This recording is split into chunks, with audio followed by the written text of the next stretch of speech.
亲爱的朋友们，欢迎来到微光夜读。为了锻炼我爸把我踢到了公司基层当小职员。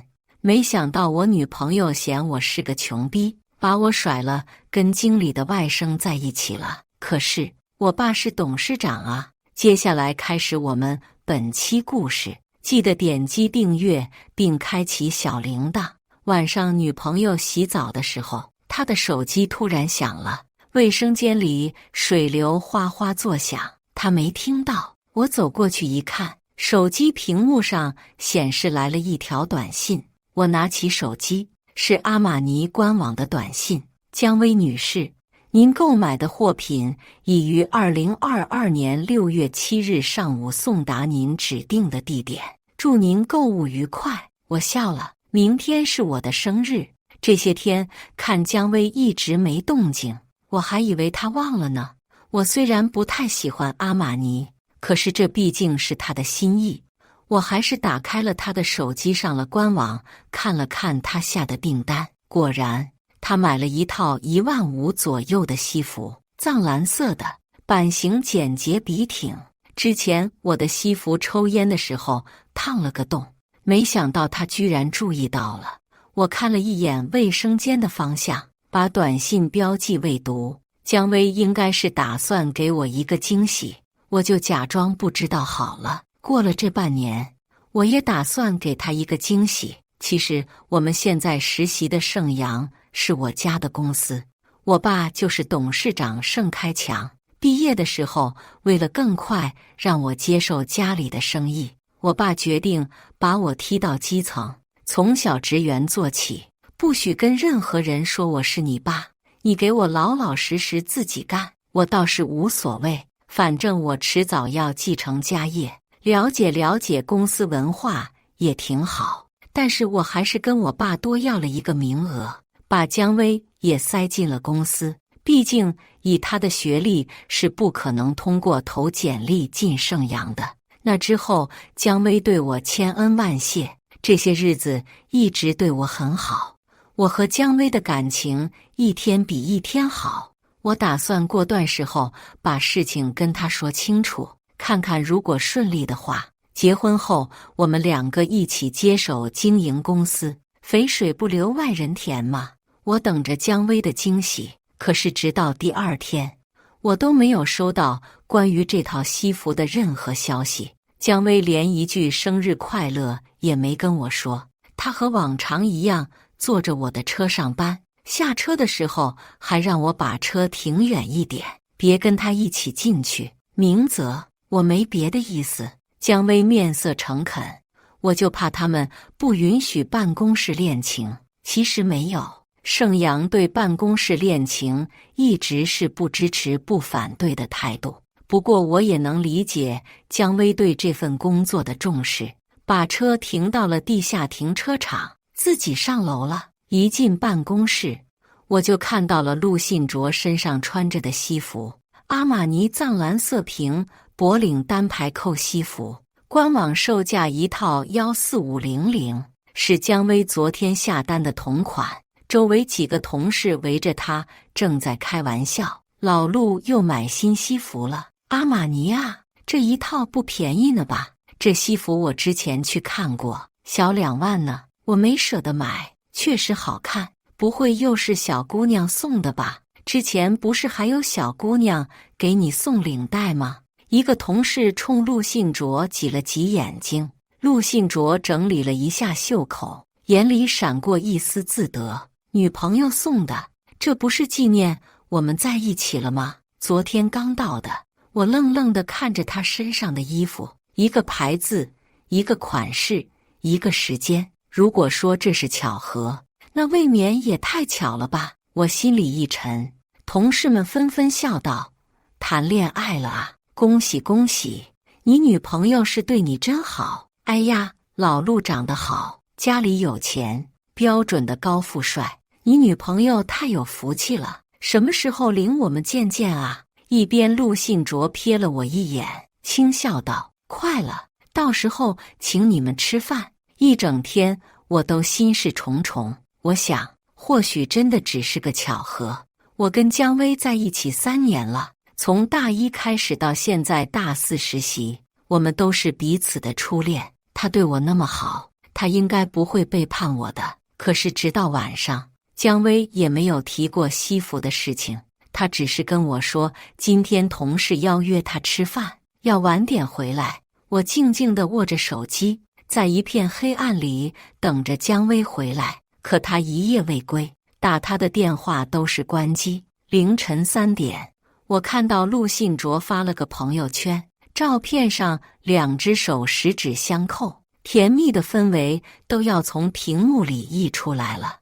我瞪着酸涩难耐的眼睛，一字一句地看着那条配文：未来可期，余生请多指教。相处3年，1000个日日夜夜，那只纤细瓷白的手，就是化成灰了我也能认出来，那是姜薇的手。2022年，我生日这天，我就这样被分手了。早上姜薇回来的时候，我没说话，她带着满身的春风得意和南市古龙水香气，坐到了我身边。最后还是她忍不住先开了口：你都看见了吧？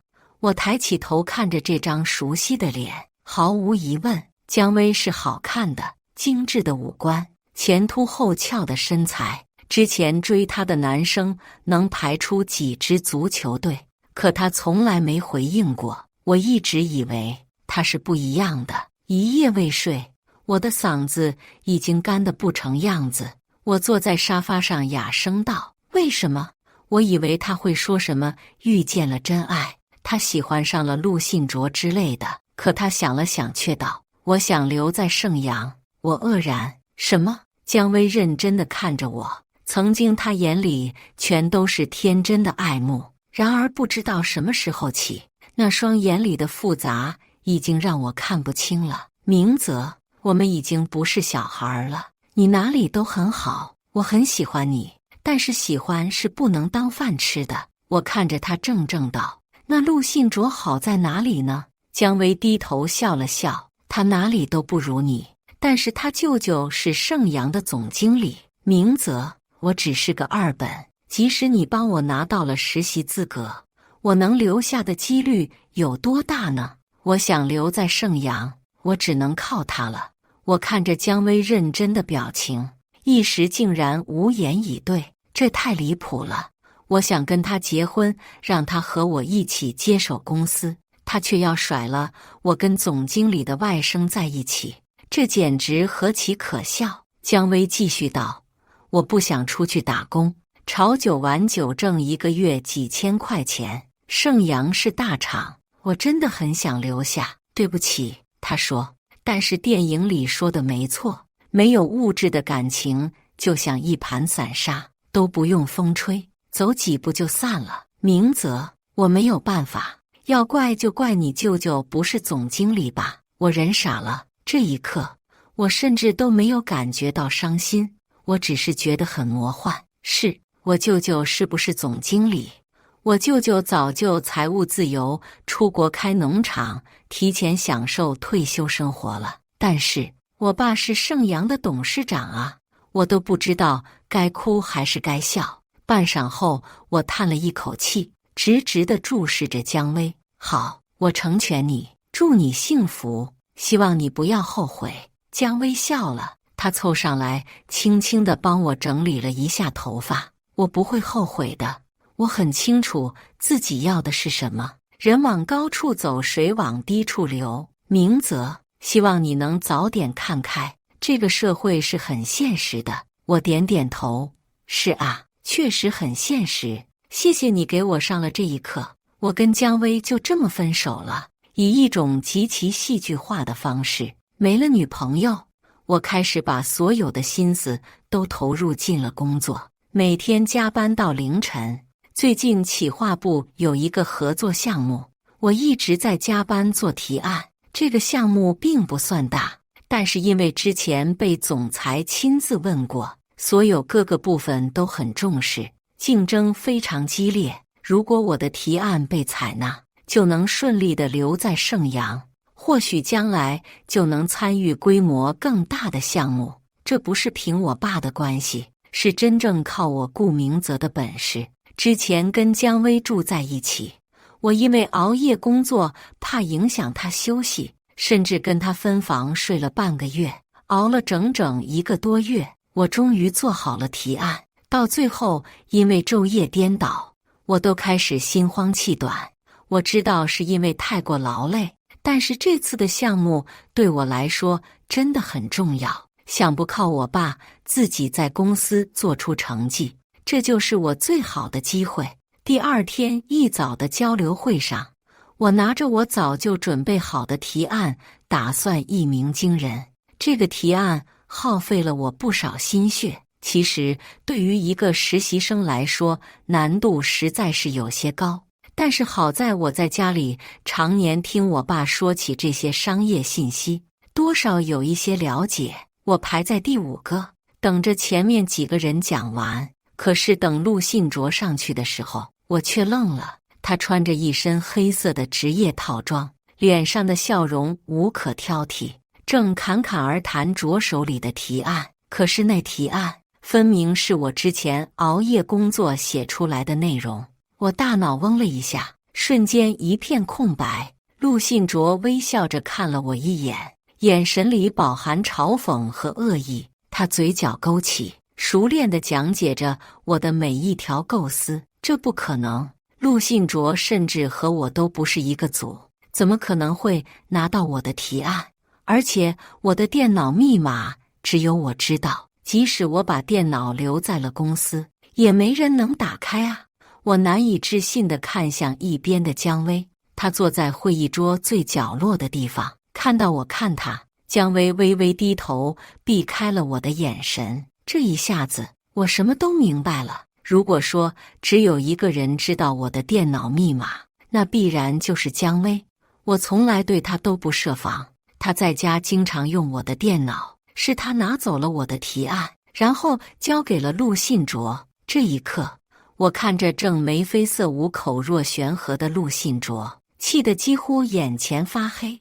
我自问从来都没有对不起姜薇，她劈腿把我当傻逼耍，我也体面地跟她分手了。分手后也没再跟她联系，可她为什么这样对我？多日以来的紧绷和此时的愤怒糅杂在一起，让我几乎浑身颤抖。这时候，陆信卓已经快讲完了。我的提案本来就几近完美，再加上他的口才不错，还没说完，我就看到几个领导面露微笑，满意的点点头。陆信卓更加得意，快速地把剩下的内容说完，微微抬起下巴站定，一脸胜券在握的样子。不错，不错。部门经理率先鼓掌，小陆的提案非常好，可行性很高，一看就是用了心的。随即他转过头来看我，小顾，你的提案呢？也上来说说吧。我面无表情地看着陆信卓，把手里的提案合上了，站起了身来，平静道：我没什么可说的了。陆信卓手里的提案就是我的，他偷了我的提案。会议室里安静了一瞬，然后瞬间炸开了锅。陆信卓拧眉道：明泽，我知道你对我有意见，不过公是公，私是私，你总得分分场合吧。我看向姜薇，语气里压抑着愤怒：是你偷走我的提案给他的吧？你难道不知道我为了这个提案付出了多少心血吗？部门经理皱眉看姜薇，姜薇，这到底是怎么回事？姜薇站起来，她没有看我，而是侧身注视着部门经理，低声道：我不知道顾明泽在说什么，提案就是陆信卓的。我脑子嗡的一声就炸了，我愤怒地冲上去，扯住他的衣服领子，骂道：你不知道？你怎么会不知道？我在家熬了整整1个月，你会看不见？陆信卓快步走过来，一把拽开了我。顾明泽，这里不是你撒野的地方，脑子不好就去看医生。你在说什么胡话？你一个实习生才来了多久？怎么可能写出这种提案来？你撒谎也有点谱行吗？陆信卓很聪明，他知道应该从哪里反驳我。果然，他话音刚落，所有人的目光就集中在了我身上。部门经理有些不悦地看着人事道：“你怎么招的人？怎么什么人都往里放？”人事也愣住了，赶紧站起来斥责我道：“顾明泽，你别发疯了！”陆信卓挑衅地睨着我，好一招一石二鸟，既拿到了我的提案，在领导面前露脸，又顺利铲除了我这个前男友。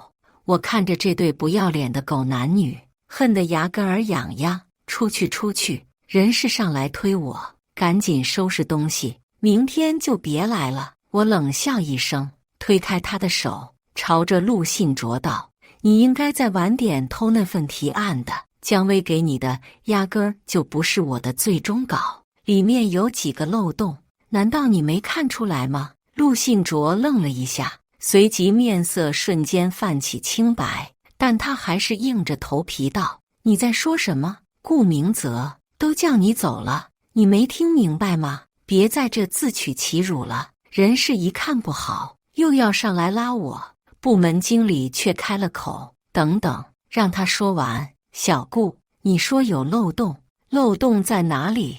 我看了一眼面色惊慌却强装淡定的陆信卓，走上去挤开了他，打开我的提案。首先，这次与天花的合作，陆信卓说天花现在的在线用户是1300万，这就是错的。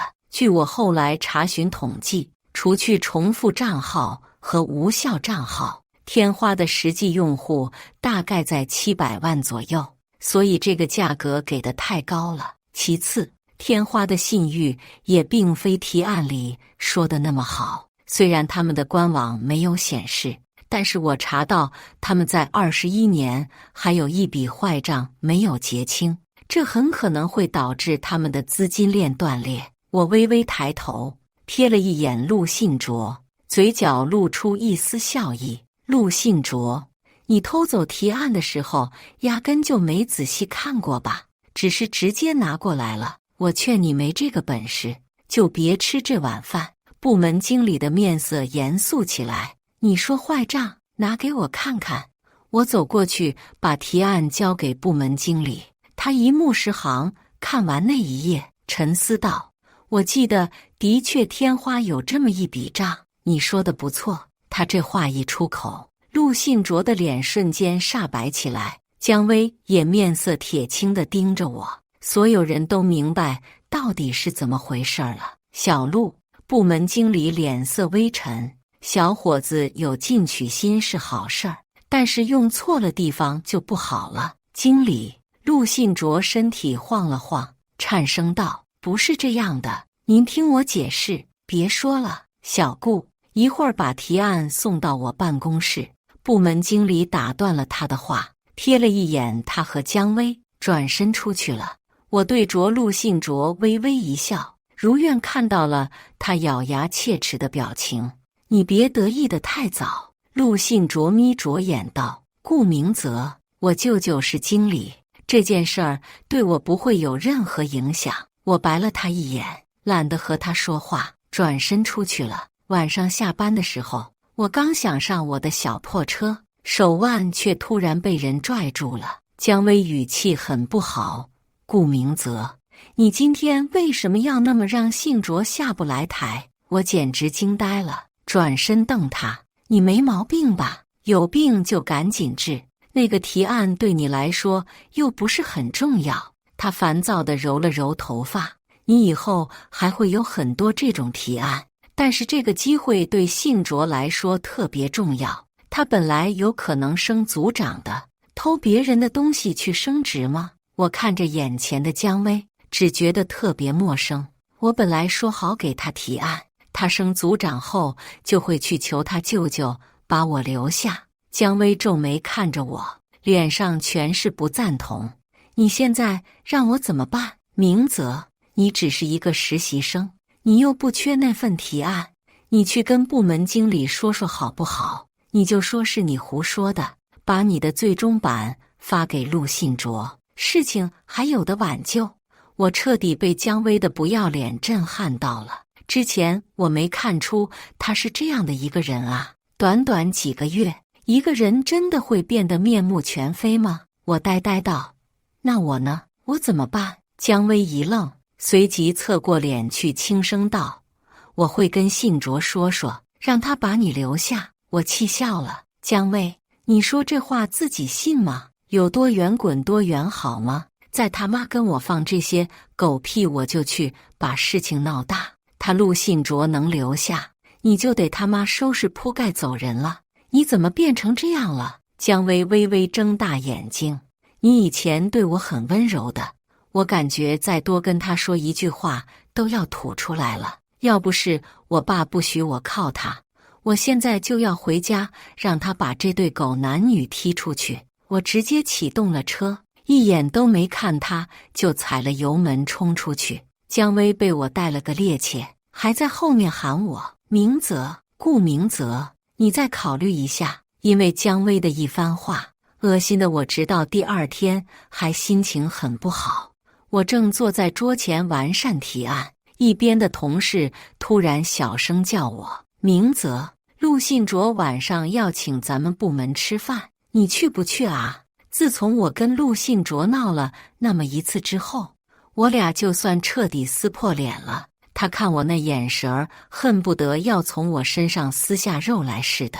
我也不知道人怎么能不要脸到这个地步，可能这就是不是一家人，不进一家门吧。龙找龙，虎找虎，癞蛤蟆找辣辣姑。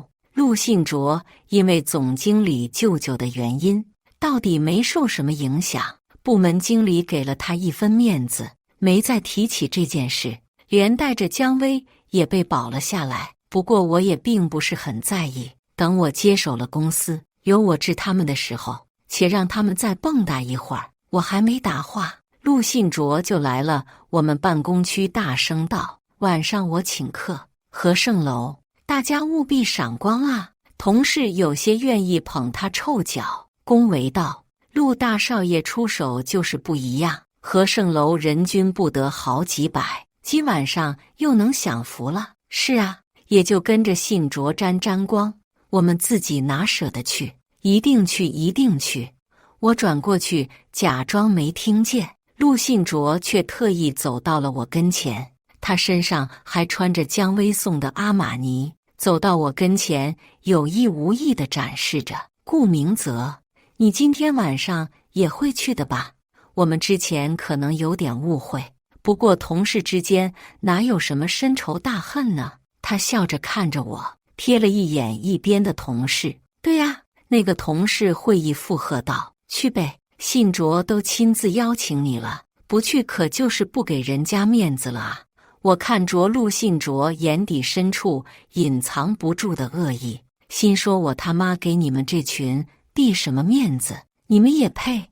但是盛阳底层的风气已经不太好了，关系户横行，我想去看看他们真实的样子到底是怎样的，以后我接手公司也好有针对性的整治。于是点点头，扬起下巴：好啊，我肯定赏脸。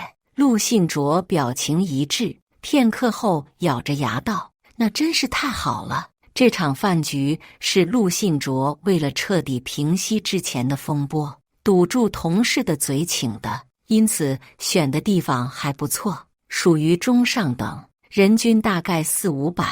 我开着我的小破车就到了饭店。其实我毕业的时候，我爸送了我几辆车，宾利、迈巴赫、阿斯顿马丁，但是我不喜欢那么高调，几乎从来没有开过，连姜薇都不知道。一到门口，我就看到所有人都在围着陆信卓，众星捧月似的，连之前态度特别不好的人士都对着他笑出了一脸褶子。姜薇在他身边微笑着，感受着与有荣焉的自豪。这场景看得我很不舒服，我不想过去凑热闹。陆信卓却一眼就看到了我，他眼睛一亮，在人群中伸出手来，指着我大声喊道：顾明泽！我顿了一下，转回头来跟几个同事打招呼。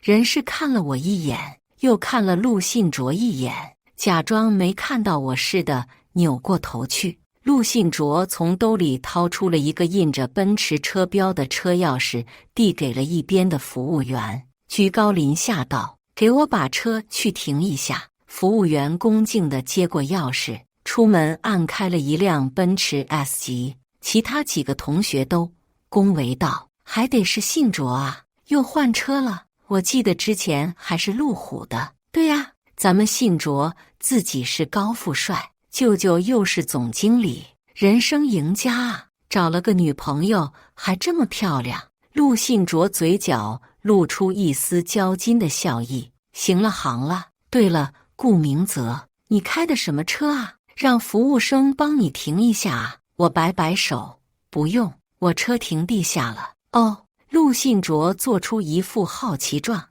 “你开的什么车啊？”我平静道：“10来万的小破车，不值钱啊。”他夸张道：“我看你戴的表挺贵，还以为你家里条件很好呢。”“哎呀，哪有那么多你这样的高富帅啊？你就是太天真了。”信卓，人是亦有所指道，现在有些男的比女人还虚荣，一身看着都是大牌，其实全是 A 货。你条件这么好，不知道也是正常的。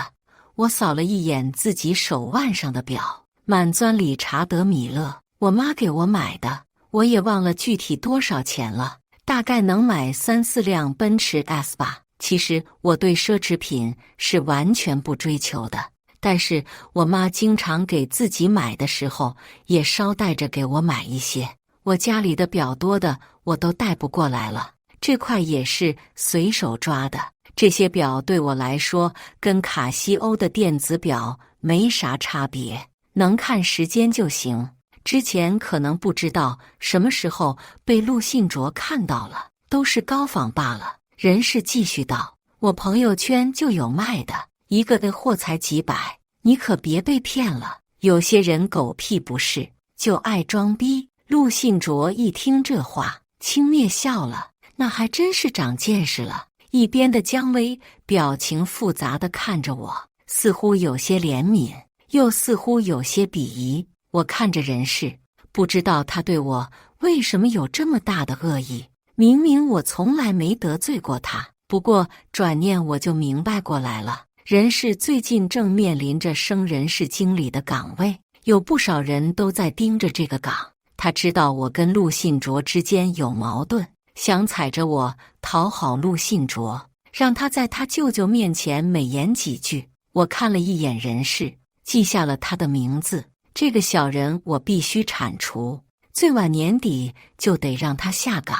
这种东西如果当了人事经理，掌管盛阳的人事，盛阳岂不要变成关系户的天下？几个人奚落了我一番，就围着陆信卓进了包厢。陆信卓坐在主位上，随便把我安排进了一个角落，我也不在意，自己吃自己的菜。可陆信卓还是不打算放过我，他指着我身上的表笑道：“明泽，你这个是理查德米勒吧？做的还挺真的，多少钱啊？戴个假表也不嫌丢人。”人事嗤笑着看了我一眼，陆信卓笑着点点头：“对啊，顾明泽，我没有别的意思，但是做人最好别太虚荣，你说呢？”整个包厢都静了下来，所有人都看向了我，大家都感觉到气氛变了。陆信卓已经开始对我集中火力了，我有点烦了。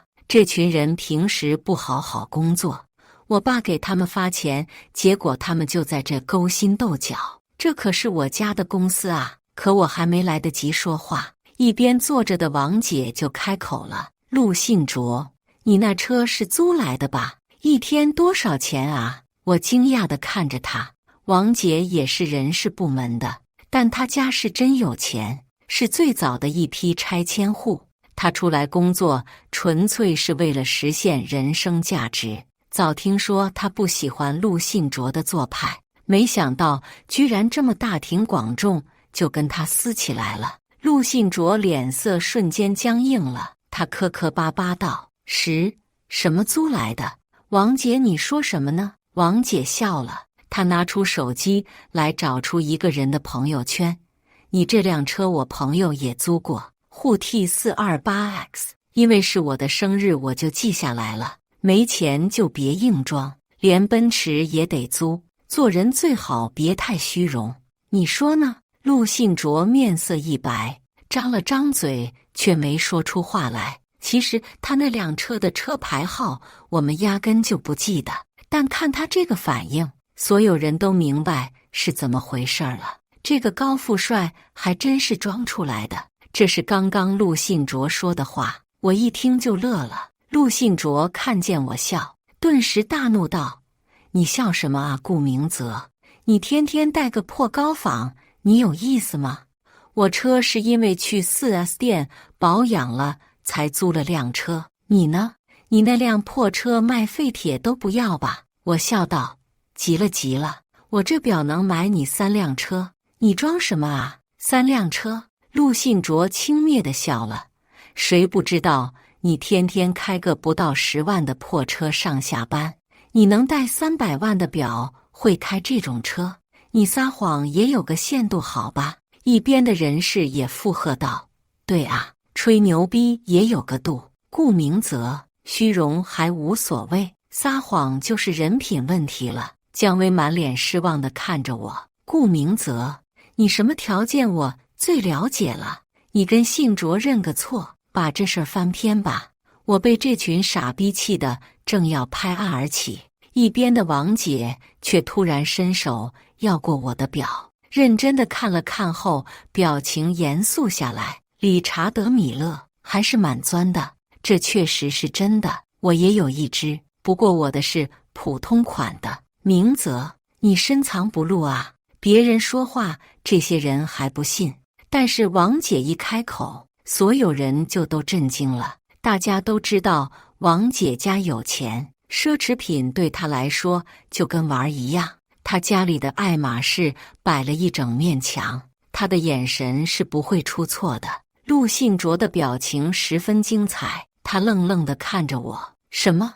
王姐轻轻摸了一下表盘，赞叹道：“我也想买这个来着，没买到。不过对于奔驰都要租的人来说，你应该见都没见过吧？没见识不可怕，没钱还要硬装就吃。”王姐把表递给我，朝着陆信卓挑衅地抬了抬下巴：“怎么可能？”陆信卓失态地大喊：“我不信！姜薇明明告诉我你很穷的。”姜薇也不敢置信地看向我，所有人看着陆信卓的目光都冷了下来。本来以为是家里有权有势的高富帅，没想到连车都是租的。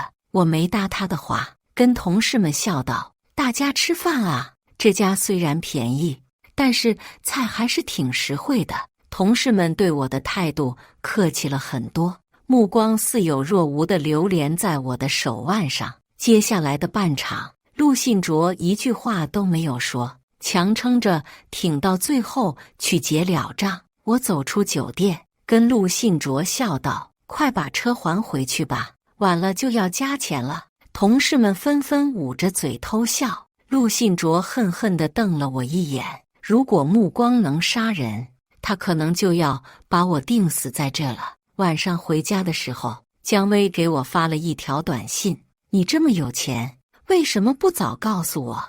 你是不是故意的？你怎么能这样？顾明泽，你一直就没信过我。”我冷笑一声，拉黑了姜薇的所有联系方式。呸！真他妈的晦气！这件事过后，我跟陆信卓真正势同水火起来。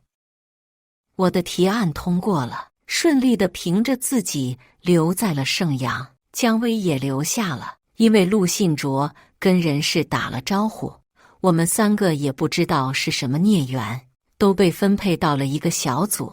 这天下班的时候，我被同事叫住了：“副经理让你去一趟办公室。”他的表情欲言又止，我估计没什么好事儿。果然一进办公室，我就看到了人事、陆信卓、姜薇都在屋里，有这几个人在保证没好事儿。我有些烦躁，看着副经理等他说话。副经理点了点人事：“你把具体情况跟小顾说一下。”人事斜睨了我一眼，不怀好意道：“是这样的，张总，第三组的人太多了，其他组都控制在10个人以内，只有第三组是11个人。我们觉得这样下去会增加公司的运营成本，应该从第三组裁掉1个人。陆信卓嘴角勾起，我一下子就明白了，8成又是他搞的事，只不过这次来了个釜底抽薪，打算把我踢出去。我有时候真的很佩服陆信卓，他真是坚持搞事，从不松懈，就好像我是他杀父仇人一样。我没搭理人事，直直地看向副经理。这个副经理平时就跟陆信卓走得很近，估计这次只是走个形式，想要把我直接劝退。果然，副经理点点头道：“你说的有道理，那你觉得应该裁掉谁呢？”人事上前一步道：“第三组最新来的有陆信卓、姜薇和明泽。陆信卓工作努力认真，参与了不少项目，能力杰出。姜薇为人处事也很好，小姑娘很有潜力，也爱学习。顾明泽呢？”他白了我一眼道：“在同事里风评挺不好的，仗着家里有钱，工作不认真，也不团结同事，总是跟同事有矛盾。张总，我觉得应该裁掉顾明泽。”我被他瞪眼说瞎话的本事气笑了。何姐，我来了3个月，交了4个提案，我工作不认真，我仗着家里有钱又是怎么仗了？你说我跟同事有矛盾，说的是哪个同事啊？人事连看都没看我，这就是你跟前辈说话的态度。你父母没教过你什么叫教养？副经理也皱眉道：“小顾啊，一个巴掌拍不响，别人说你有问题是希望你进步，你不要总从别人身上寻找问题，年轻人要谦虚一点。”陆信卓得意地看着我，一边的姜薇也点头道：“张总，我可以作证，明泽确实总是跟同事有矛盾。之前信卓请同事吃饭，想缓和一下关系，明泽说话夹枪带棒的。我同意何姐的说法。”副经理仰在真皮座椅上看着我，装腔作势道：“你看，小顾，不是我不护着你，实在是你引起了众怒啊！”他们几个一唱一和，简直跟他妈讲小品一样。我感觉心里压抑着的怒火越来越盛，面无表情地看着副经理道：“说白了，不就因为他舅舅是总经理吗？你他妈在这儿装什么逼呢？你怎么说话的？”副经理勃然大怒，拍桌子道：“你有没有家教？”我冷笑一声，如果说趋炎附势的拍马屁，给人下绊子就是家教，那我确实没有。我对你们甘拜下风。人事鄙夷道：“你舅舅要是总经理，你也行，没本事就别说这些废话。有钱有什么用？有钱充其量是个暴发户，有权才是真的。”这一刻，我出离愤怒了。我并没有做错什么，我的女朋友嫌贫爱富跟我分手，同事知三当三，插足我的感情，我都没有说什么。我只是在努力工作，想做好自己分内的事情，只因为一个在他们眼里看来有权有势的人看我不顺眼，这些压根就不了解我的人就想赶着落井下石，讨好别人。这到底是为什么？我到底做错了什么？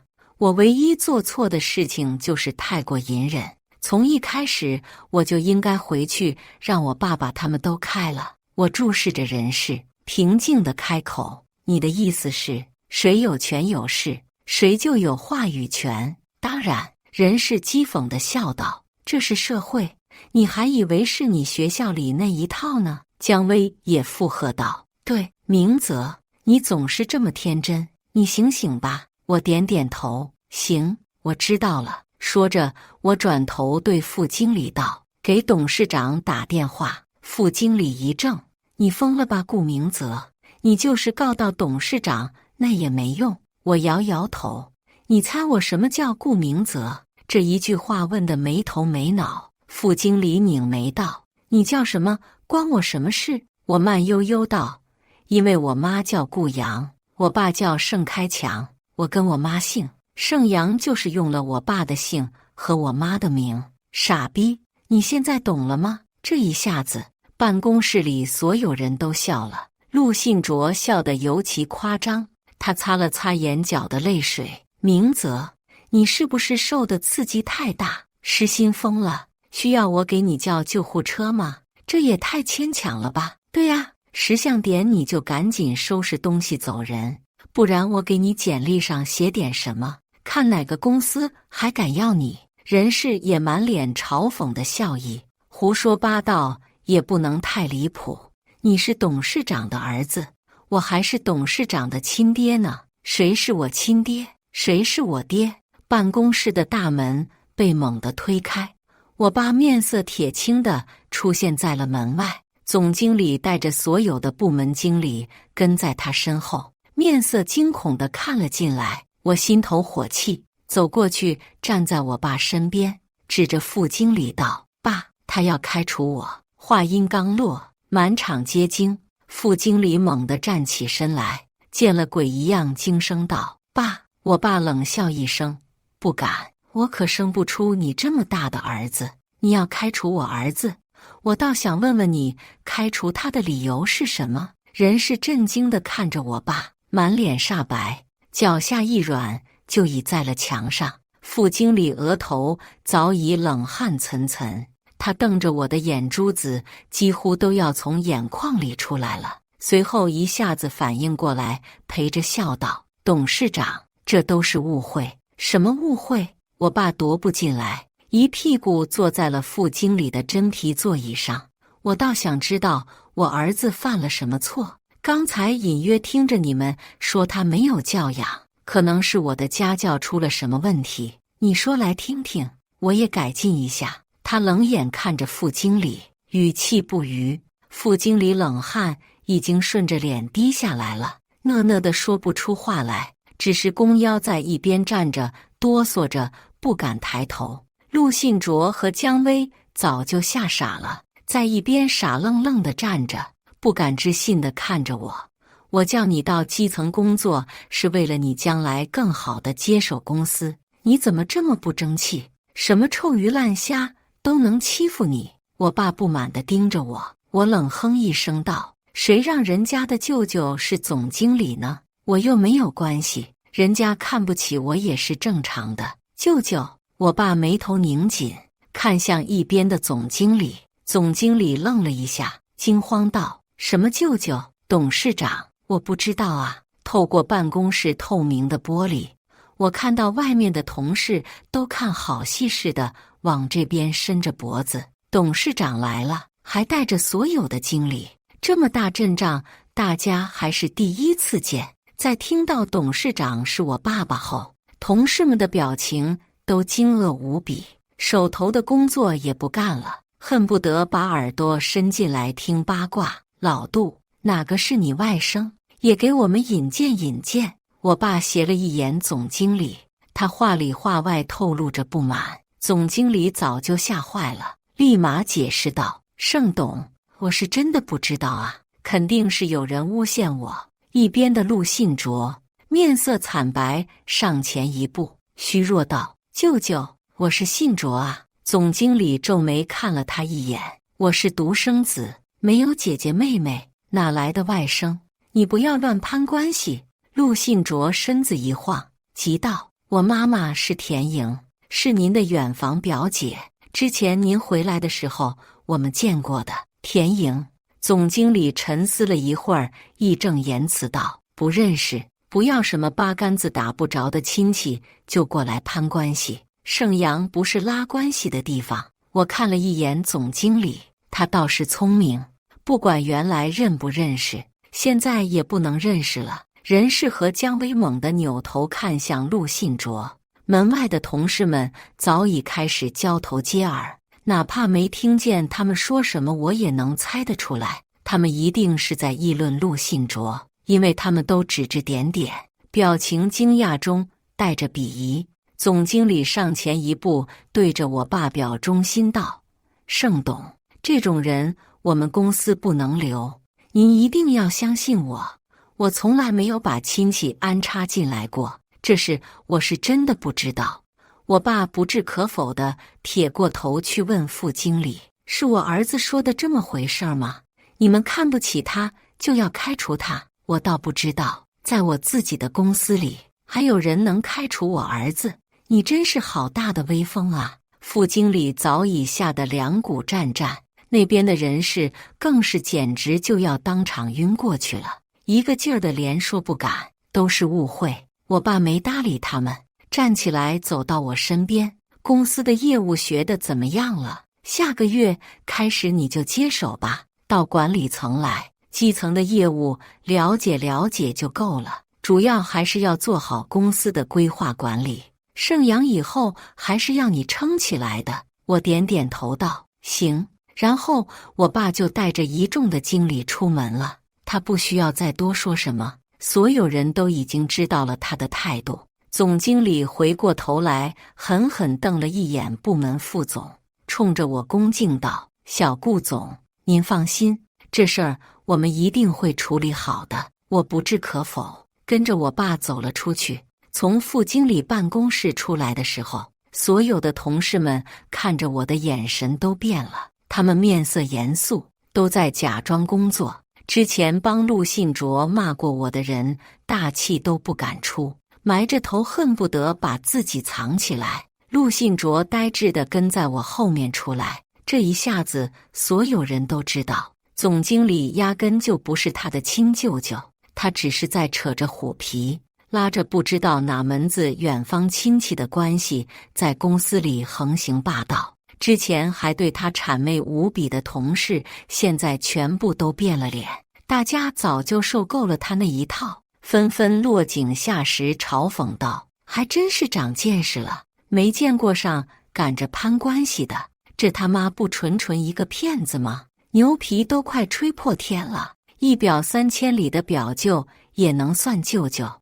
你舅舅简直要被你坑死了啊！陆信卓，是啊，怪不得连车都是租来的，感情什么都是骗来的，要不要脸啊你？还有人直接去把他桌上的东西一把拿走道：之前说你舅舅是董事长，把我的杯子和键盘都拿走了。好家伙，原来你这是诈骗啊！陆信卓下意识退了一步，撞在了身后姜薇的身上。他扭过头来，求助地看着姜薇。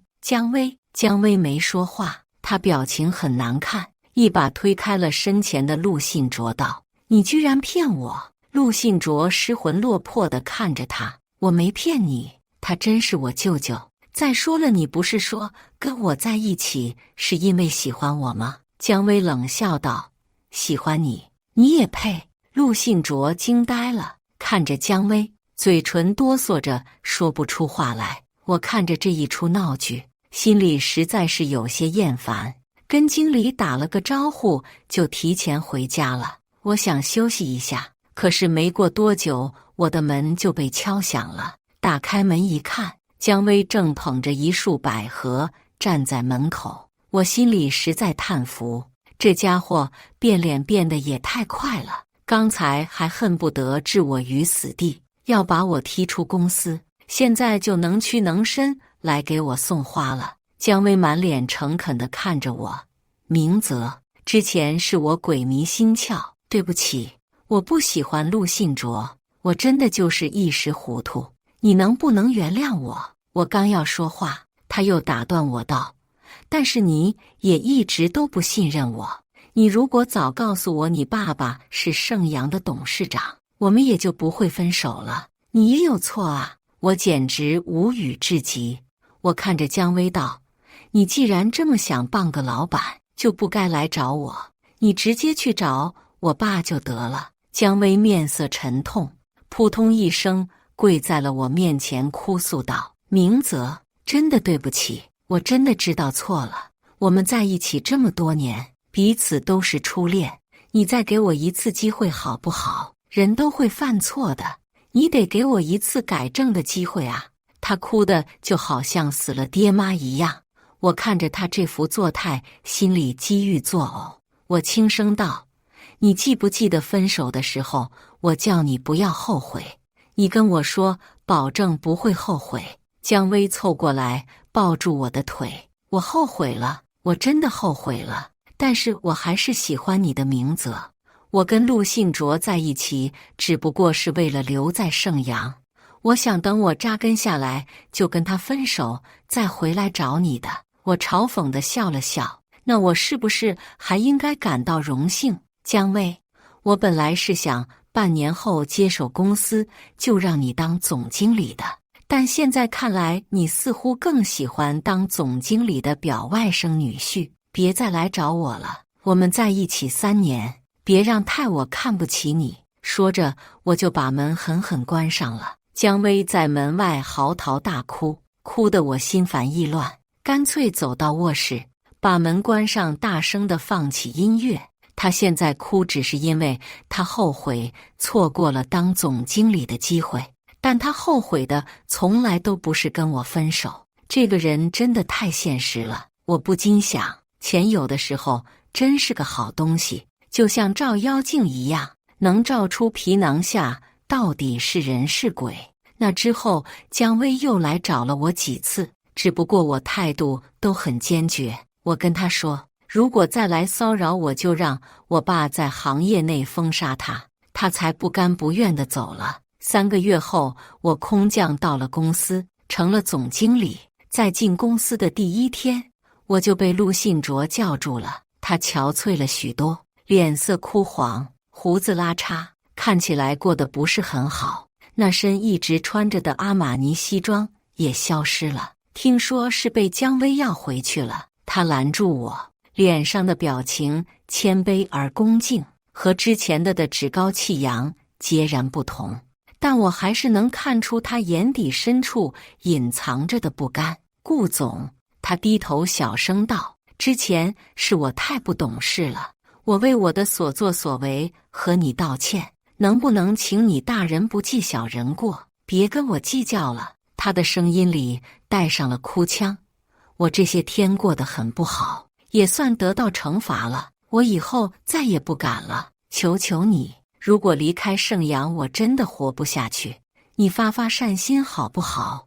我看了他一眼道，在你仗势欺人的那一刻，就该想到有人也会这样对你，己所不欲，勿施于人。这个道理不用我再教你了吧？我给过你很多次机会，现在已经晚了。我转身把陆信卓甩在原地，身后传来了他低低的哭声，嘶哑又绝望。升职的第1天，我就给全公司开了一次大会，巨大的会议厅里乌泱泱的一片人，但我还是第1眼就看到了姜薇和他身边面色苍白的陆信卓，主要是他俩的脸色太难看了，难看的特别出众。之前针对过我的人，我爸都没有开除，他的意思是把这些人留给我立威。新官上任3把火，我站在台上拿着话筒，看着下面许多正低着头颤抖的人，这些都是之前针对过我的人，只不过现在他们的表情全然不同了。我清了清嗓子，我们盛阳正在走在国际化的路上，是要把盛阳打造成国内外顶尖的品牌，而现在公司内出现了很多不良的风气，这是发展道路上不可避免的。但是我希望我上任之后不要再看到这种所谓的关系户横行，我希望每个人都能凭着自己的真本事吃这碗饭，把盛阳一起打造得越来越好。目前的乱象必须得以整顿。陆信卓、姜薇、何琼还有张启超，你们不想着怎么好好工作，天天把心思放在怎么拉关系攀高枝上，把整个盛阳的风气搞得一团糟，一会儿就给我收拾东西走人，财务会给你们多结1个月的工资，盛阳不欢迎你们这种人。这几个人身子一晃，几乎支撑不住，面色惨白地低下头。如果不是看过之前他们不可一世的样子，我还真不知道这些人都有2副面孔。我站直身子，看着下面所有的人，他们的表情有的畏惧，有的震惊，有的好奇。所有人的目光都是不一样的，但他们眼里都有一种东西，叫做臣服，臣服于我的位置。我突然明白了，我爸为什么让我隐藏身份，从一个实习生做起。其实这件事对我来说也不是坏事。如果我一直在我爸的庇护之下，那我是绝对看不到这些人真实的一面的。我心里感慨万千，扫视了一遍所有人敬畏的目光，沉声道：“散会。”陆信卓一下子歪倒了，愣愣地坐在了地上。我看着这些人失魂落魄的样子，心里突然释然了。这些人不过是我人生路上的小插曲，过眼云烟。我走得越高，他们就越渺小。我收回目光，朝着办公室走去。今晚还有一个谈判，我得养精蓄锐。我的路还有很远，未来一片光明。迟早我会不需要依靠我爸，让所有人对我真正臣服。感谢大家的观看，本期故事精彩吗？欢迎大家在下方评论区吐槽。如果你喜欢这类故事，记得点击订阅微光夜读，并分享给更多的人，这会对我帮助很大。再次感谢大家的观看。